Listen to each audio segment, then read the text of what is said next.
Hey Facebook friends and YouTube, this video will be about darkness because I was reading through John and all my favorite verses from there, and I really like the part where it says, like, if anyone, the light came into the world, but like the darkness didn't like it because their deeds were evil, so they wanted to hide in darkness. So I wanted to look into the topic of darkness more. John 1:5 says, "The light shines in the darkness, and the darkness has not overcome it." Of course, darkness cannot overcome light because, if it's totally pitch black and you just shine a tiny bit of light, then it's not darkness anymore. There's light.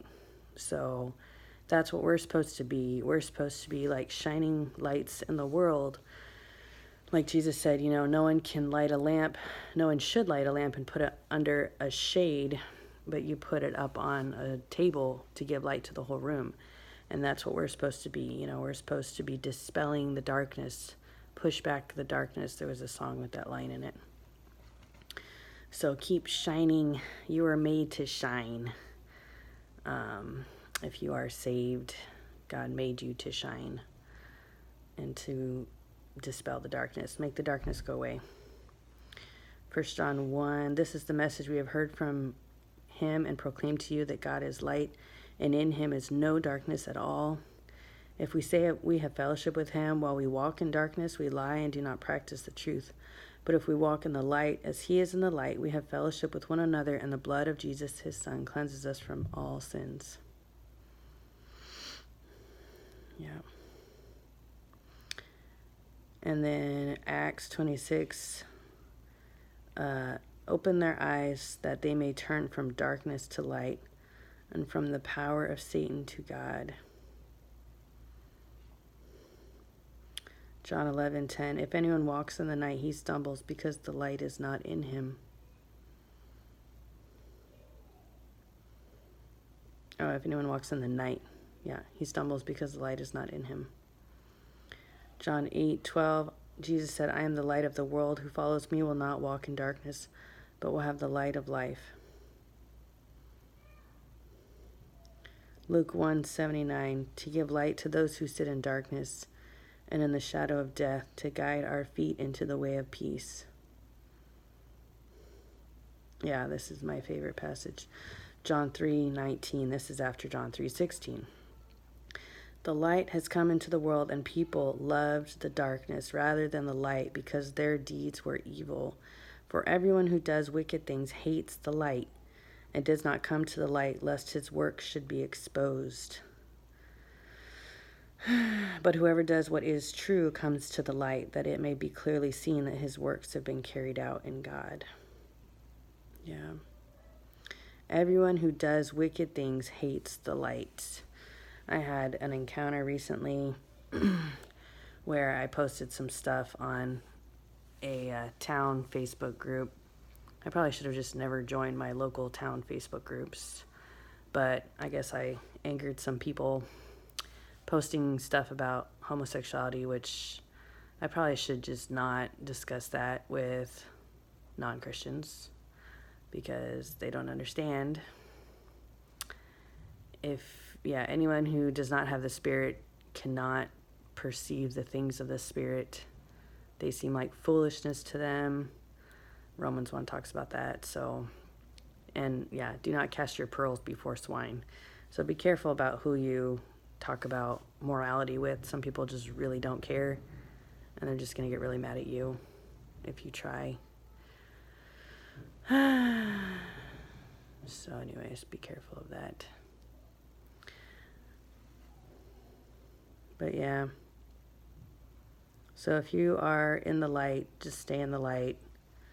And I don't know, it's hard to say. I mean, kind of you should stay away from the darkness, but then it's like, well, then how are we going to bring the light to the darkness if we just stay away from it? I don't know. 2 Corinthians 6:14 is kind of about this. Do not be unequally yoked with unbelievers, for what partnership has righteousness with lawlessness, or what fellowship can light have with darkness? So that means, like, don't be close friends with darkness if you are light. But Yeah, but then it's also like, so how much should light and darkness communicate? I don't know. It's hard to say. 1 John 2:8. This is good. At the same time, it is a new commandment that I am writing to you, which is true in him and in you, because the darkness is passing away and the true light is already shining. Whoever says he is in the light and hates his brother is still in darkness. Whoever loves his brother abides in the light, and in him there is no cause for stumbling. Whoever loves his brother. Yeah, so that's key. It's tricky, though, because we're supposed to bring sin to light, but at the same time love people. So it's kind of like walking a balance beam. But I hope that you all can figure out how to do that better than I have. But of course, everybody gets better with age, and the older we get, the more diplomatic we get as far as learning how to bring up sin and expose sin without, I don't know. It's hard to know what to do. But the prophets were definitely persecuted. People hated them because they spoke truth. And then Jesus was correcting the Pharisees, and they hated him. Of course, in that case, Jesus took issue with them because they claimed to be his people. They claimed to be godly people, but they weren't.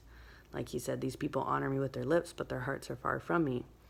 So that is the frustration when people are in darkness, but they claim to be in the light.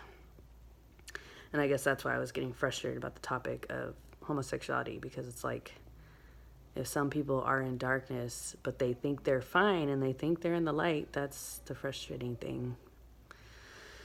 But if people want to be deceived, then oh well. I really like what Stephen Furtick said in a sermon. If you're trying to change people, you're fighting a battle that's not supposed to be yours. So, ultimately, every person is responsible for their own faith. And you can try and help people, but it's like that saying, you can lead a horse to water, but you can't make them drink. So you can try and help people see the light, but if they don't really want to see it, they don't really want to see the truth, and they want to stay deceived, then there's not a whole lot you can do. Anyways, but I'm going to pray for the darkness, because that's really the best thing we can do is pray. So, God, I pray that you will help people get out of the darkness. In Jesus' name, amen. God bless you all.